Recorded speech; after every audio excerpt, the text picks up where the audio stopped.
স্যালিসিড cream মূলত salicylic অ্যাসিডযুক্ত একটি ওষুধ যা ত্বকের বিভিন্ন সমস্যার চিকিৎসায় ব্যবহৃত হয়।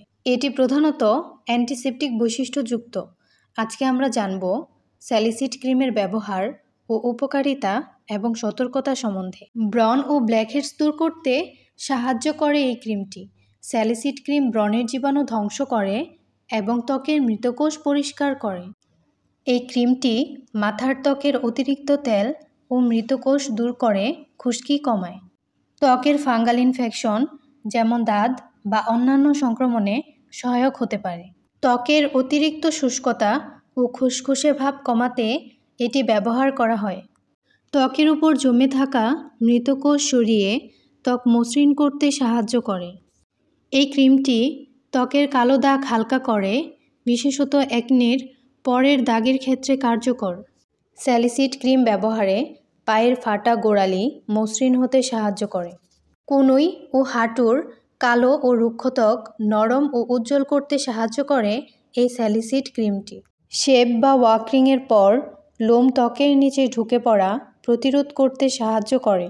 ক্রিমটি ব্যবহারের আগে আক্রান্ত স্থান পরিষ্কার করে ধুয়ে শুকিয়ে নিতে হবে। আক্রান্ত স্থানে ক্রিমটি হালকা করে লাগিয়ে আলতো করে মালিশ করতে হবে। ক্রিমটি ডাক্তারের পরামর্শে সাধারণত দিনে 1 থেকে 2 বার ব্যবহার করা উচিত।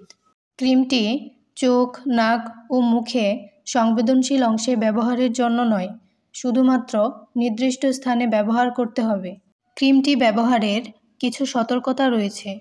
সংবেদনশীল ত্বকে ক্রিমটি সাবধানে অবলম্বন করতে হবে। ত্বকে জ্বালা, লালচে হওয়া বা অতিরিক্ত শুষ্কতা দেখা দিলে ব্যবহার বন্ধ করতে হবে। ক্ষত বা ইনফেক্টেড জায়গায় ক্রিমটি ব্যবহার করবেন না, এতে ত্বকের সমস্যা আরও খারাপ হতে পারে। ক্রিমটি অতিরিক্ত ব্যবহার এড়িয়ে চলুন।